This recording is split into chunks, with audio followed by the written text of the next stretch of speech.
দালাল কইল মাসে 2 লাখ টাকা বেতন, স্বর্ণের শোরুমে কাজ।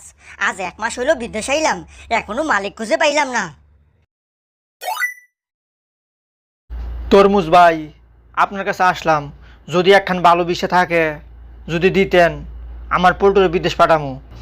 ছেলেটা করছে, সে বিদেশ যাবে, দেশে নাকি তার কাম কাজ ভাল লাগে না নে।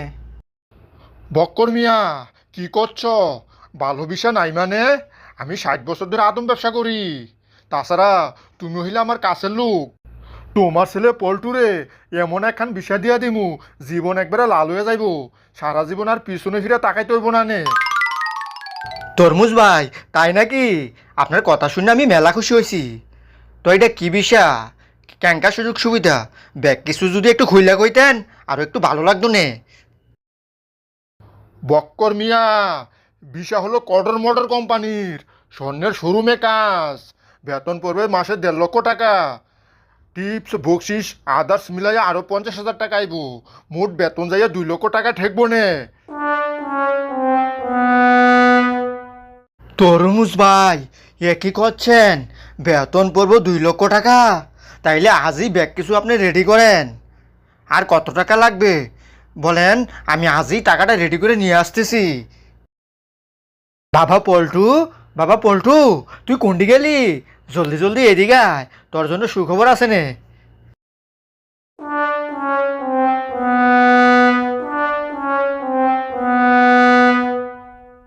বাবা, বলো বলো, কি সুখবর আমার জন্য? নিশ্চয়ই আমার জন্য বিদেশে যাওয়ার সব ব্যবস্থা করে আসছো। পরে তোর বিদেশে যাওয়ার ব্যাগ কিছু ব্যবস্থা করে আসছি। স্বর্ণের শোরুমে কাজ, বেতন পড়বো 2 লক্ষ টাকার উপরে। মাল সামানা ব্যাগ কিছু ওখানেই গুছাই নে। বাবা, তুমি কি করছো? স্বর্ণের শোরুমে কাজ, তাও বেতন পড়বো আবার 2 লক্ষ টাকা। আমি উকুনি ব্যাগ কিছু গুছাইয়ে নিচ্ছি। বাবা, বিদেশ গিয়ে আমি প্রথমেই তোমার জন্য একটা আইফোন পাঠাবো, যেটা দিয়ে তুমি প্রতিদিন আমার সাথে হাই হ্যালো কথা বলবে। আর বন্দরে যেই জমিটা কিনেছো না, আমি টাকা পাঠাইলে ওইটাতে একটা বিল্ডিং করবানে। আরে দোস্ত পল্টু, কি খবর? এত তাড়াহুড়া করে কুন্ডি যাচ্ছিস? দোস্ত খেদু, আমি বিদেশ যাচ্ছি, বিদেশ। তুই দোয়া করিস। আরে দোস্ত, কি করছ? হঠাৎ করে বিদেশ চলে যাচ্ছিস? তো কোন দেশে যাচ্ছিস? ক্যাঙ্কা সুযোগ সুবিধা, কেমন বেতন? ব্যাগ কিছু খুইলা গ। দোস্ত ঘেদু, সৌদি আরব যাচ্ছি। লডর পডর কোম্পানির স্বর্ণের শোরুম, 2 লক্ষ টাকা বেতন। ও দোস্ত, ও কস কি? 2 লক্ষ টাকা বেতন? তো দোস্ত পল্টু, তুই যাইয়াই কিন্তু আমার একখান বিষা দিস। দোস্ত গেদু, এই নিয়ে তোর টেনশন করতে হইব না নে। তুই দেখবি আমি যাওয়ার পর 1 মাস পরেই তোর আমি সৌদি আরব নিয়ে গেছি।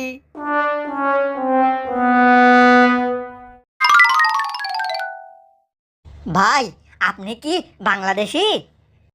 কেন, আমাকে কি দেখে চাইনিজ মনে হচ্ছে নাকি? আমি বাংলাদেশি। যদি কিছু বলতে চান তবে বলেন যে। ভাই, আমি তো বিদেশ আইলাম আজ 1 মাস হলো, এখনো মালিক খুঁজে পাচ্ছি না। না খেয়ে রাস্তায় রাস্তায় ঘুরছি। আপনার কাছে কি কোনো কাজ কাম আছে? থাকতে যদি একটু দিতেন। আচ্ছা, তাইলে এই কথা। তাহলে আপনি কোন কোম্পানিতে আসছেন? কি কাজে আসছেন যে?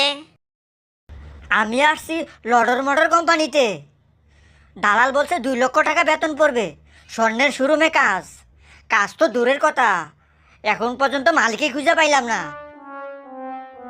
5 লক্ষ টাকা দালালকে দিয়েছি, এর মধ্যে 4 লক্ষ টাকাই ধার করা।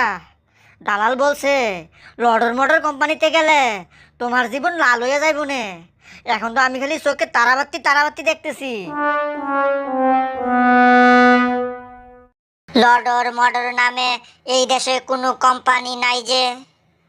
আর আপনার যদি কাজ লাগে আমি কাজ দিতে পারবো, কিন্তু বেতন পাবেন না যে।